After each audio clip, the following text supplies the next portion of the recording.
Hi, I'm Rachel, and this is my 2024 BookTube Prize Octofinals TBR video. So excited. The BookTube Prize was started by Robert Sheard for the online bookish community to come together and judge the best in literary fiction and nonfiction that was published in the US the year before. So for 2024, we're looking at 2023 titles. And anyway, it's been going on since 2019, and I've been a happy judge in fiction and nonfiction since 2020. And so what we do is that we start in February with the Octofinals and a group of 48 books per division. And then through 4 rounds, lasting 2 months apiece, we whittle it down by having each, a division each time until we get to the finals, and 6 books per division. And then in October, we get to the winners and the runners-up. So it's a really exciting way to have access to a smorgasbord of some of the buzziest titles. And in fact, it starts in January when Robert emails all of the judges a larger list of 75 to 100 books that he's seen as being among the best reviewed. And then each judge is able to pick up to 20 books in the divisions they're judging in to submit to create the 48-book long list per division. So these are the lists that I print out in January, and I did a fair bit of research on all of the titles, and I then went ahead and I picked 20 books in fiction and nonfiction. And when the Octofinals video came out, which I'll link down below, I got to see which of my books made it and which ones didn't.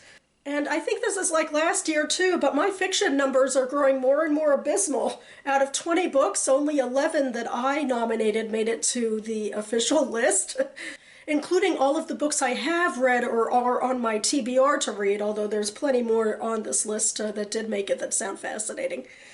But when it comes to nonfiction, 16 out of the 20 books I nominated made it to the long list. And all I can think to myself is, I wonder if it's because I actually am more of a fiction reader, that maybe my tastes are more eclectic, whereas in nonfiction I'm much more basic. So maybe my tastes align more with the mean, more with nonfiction than they do fiction. So that's how it played out.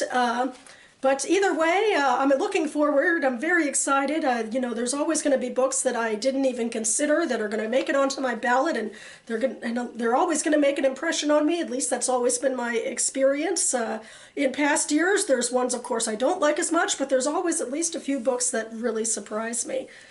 Getting down to the Octofinals, where there are 8 ballots for nonfiction and 8 ballots for fiction, I have been chosen to judge in nonfiction Group B, with 6 titles on it, some of which I voted for, some of which I didn't, and I'm going to give my preliminary thoughts on them before I start reading and have to, shut my mouth a bit. But before I do that, here is a montage of the covers.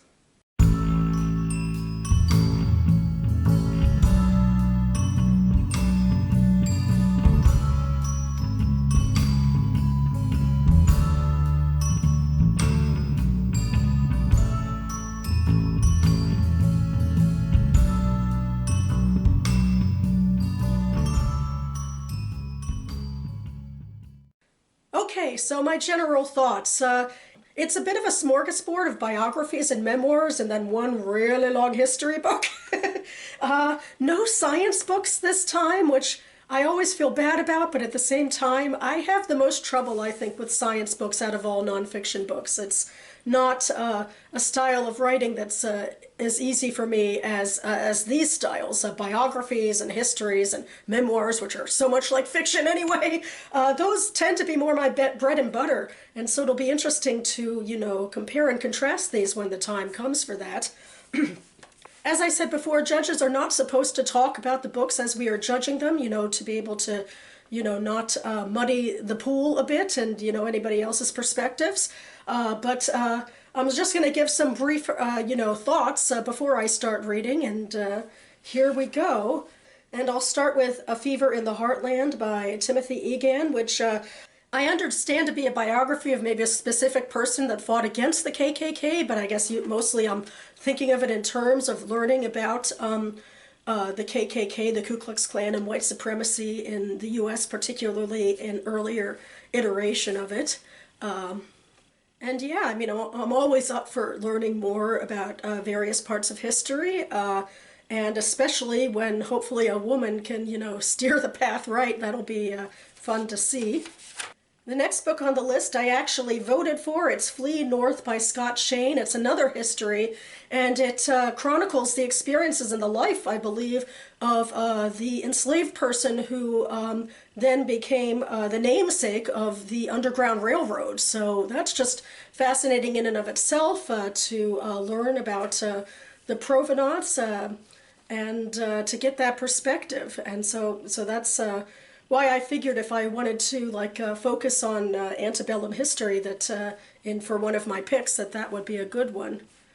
Also, the next book on this list I voted for, it's How to Save Babylon by Safia Sinclair, which is a memoir, a very buzzy memoir, I believe, in general circles. And it is about a woman who grew up in a strict Rastafarian home in Jamaica and how she left that community.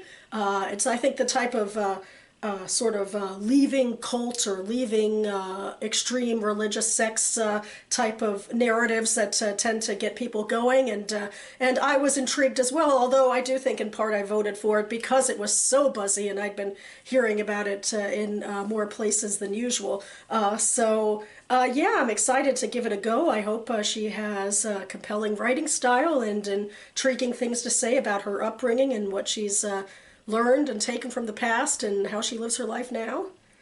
Then we get to the big, huge chunkster of a history book. It's Judgment at Tokyo by Gary J. Bass, which maybe I didn't vote for. I don't remember if I looked into how long the book was, but anyway, it is about the restructuring of Asia after World War II, and particularly I think it starts with the trial after the war ended, where, the U.S. was blaming Japan for, attacking Pearl Harbor, and Japan was talking about how its primary motive was getting Western imperialism out of Asia.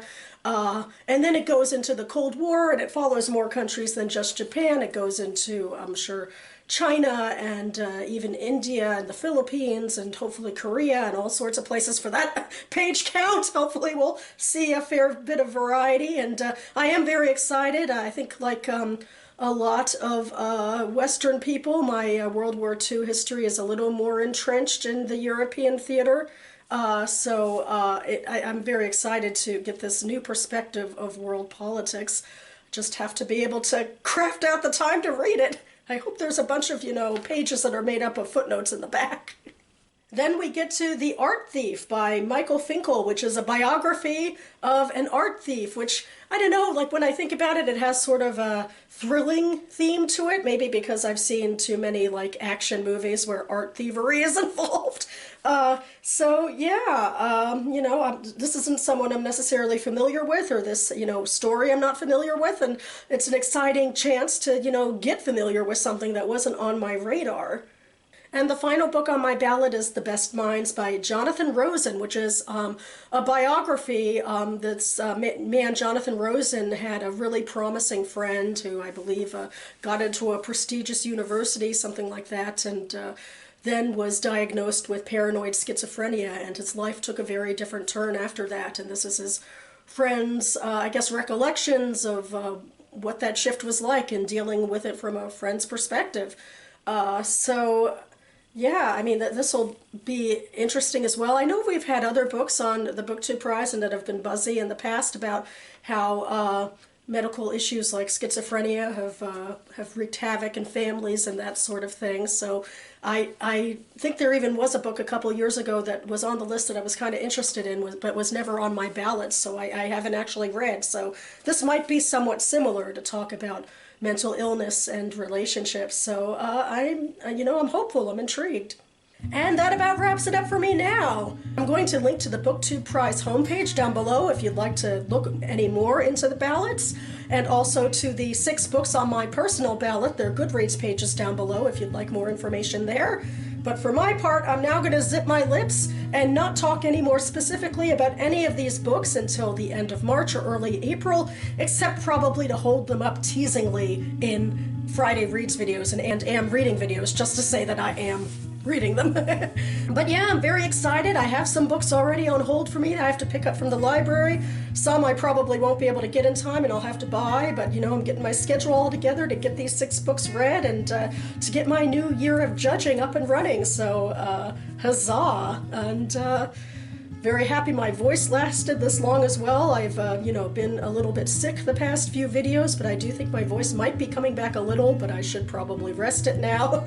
And with that in mind, I'm hoping my next video will be my page 112 tag video, but I might want to wait a little bit longer because of the voice thing, because that tends to be a very talky video, unless I pick books for that TBR game that I've already played with and I can use previous clips. But anyway, I hope you are all enjoying your reading coming into February, whether it's for prizes or TBR games or anything else.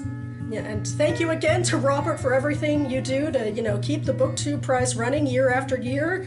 And thank you to my fellow judges. I hope we're all, getting psyched and getting to reading. And thanks so much to you, everyone, for watching. And I'll see you next time.